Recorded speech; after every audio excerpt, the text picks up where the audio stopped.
the kind of demand surge that we are seeing across markets, would you say that that demand supply phenomena in textbook terms tells you that the prices are going to rise from here? So you're absolutely right that the number of bitcoins that come in the ecosystem is limited. It's about 12.5 bitcoins coming in today, and after 4 years it will become 6.5 and then 3 and so on. That's the only reason that because there is a limit in the supply and the demand is growing, that's the reason the prices will naturally go up. And also what is happening is, because more and more people are understanding it, because more and more people get aware of it, they want to taste it, they want to have a part of it. And I think it's a good thing to happen. Of course, I don't know what's the right price, whether it's $1,000 or it's $100,000. Nobody knows. I mean, there are a lot of experts who are sitting everywhere and giving their predictions. I can just say that in short term, of course, the prices will be volatile, but in long term, we will see price movements upside.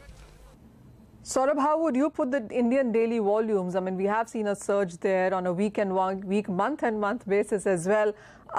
How would you put the numbers here? What do they tell you?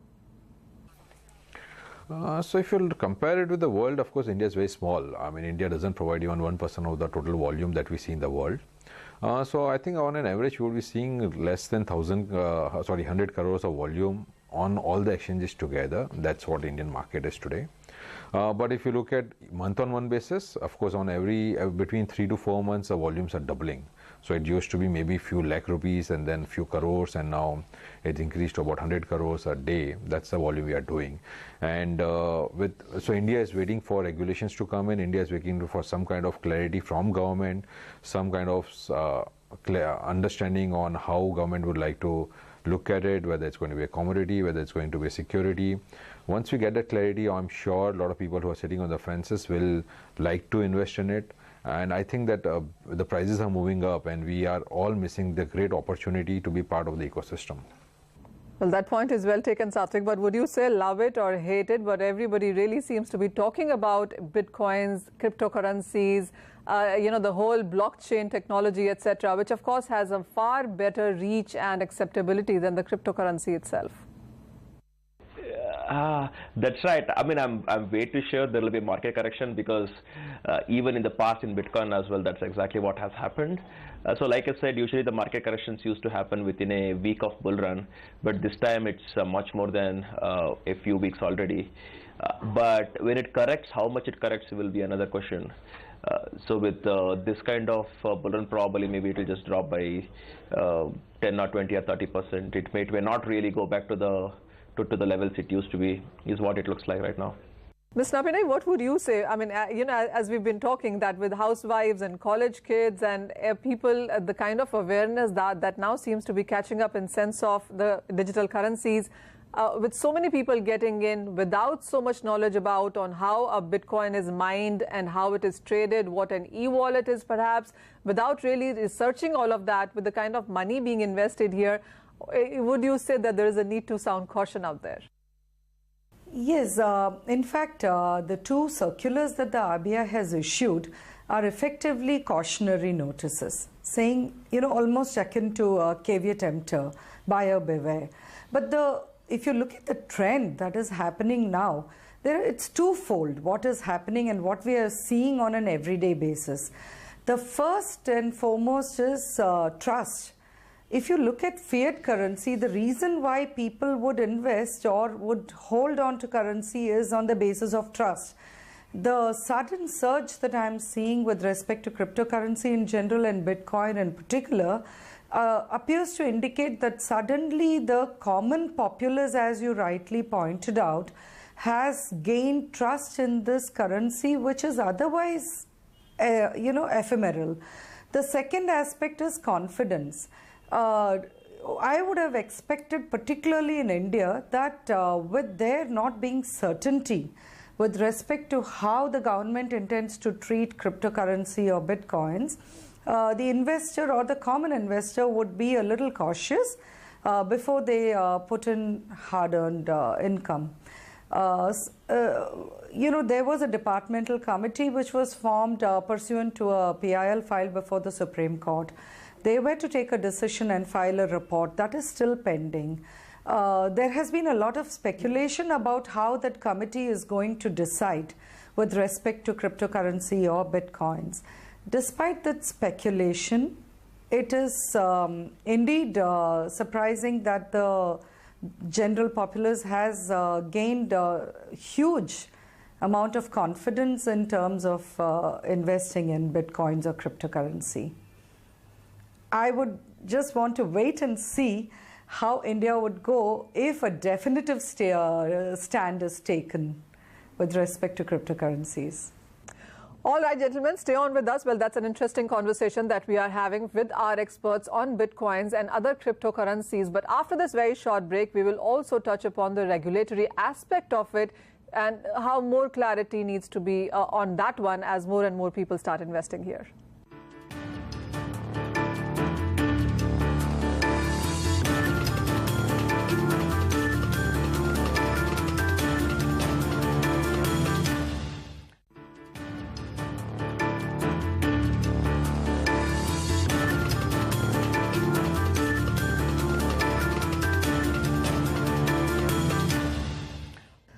Welcome back to Commodity Champions, and we are discussing the cryptocurrencies which have been making news all of this week, and we have our expert panel with us.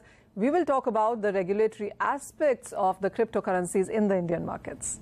Vishal, I want to continue this conversation about the regulatory part of it because there has been a statement from the US Fed in this week saying that they are looking to launch their own digital currency.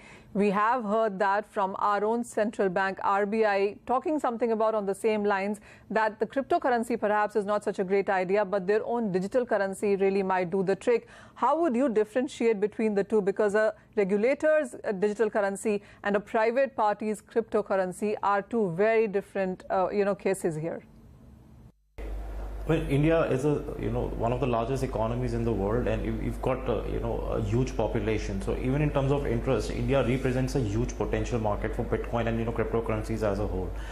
As far as the regulations are concerned, of course, there is no clarity in terms of how you would operate and be taxed for a Bitcoin business in India, but that does not necessarily make it illegal. I think what we are seeing is a lot of uncertainty on the regulatory side. But that does not necessarily mean it's illegal. That said, just simple buying and selling of Bitcoin shouldn't attract any legal problems as such. And as far as RBI is concerned, there are two parts to this question. Now, RBI has clearly mentioned that Bitcoin is not currency, but that does not still mean it cannot be treated as a commodity. And I think most people who are trading Bitcoins in India, in their books of account, treat it as some kind of commodity, and that's how things are shaping up.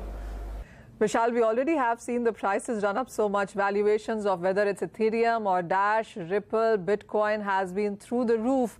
What would you advise prospective buyers out there? Should they be buying at these current levels? How should you be approaching this animal right now? So, most people who ask me for recommendation, including my friends and family, my suggestion is always that you never create a large exposure to cryptocurrencies. It's never a bad time to get into cryptocurrencies, but when you do invest in cryptocurrencies like Bitcoin and Ethereum, you have to be careful that this is a risk capital at work, because it's an evolving marketplace, and the dynamics are changing every quarter.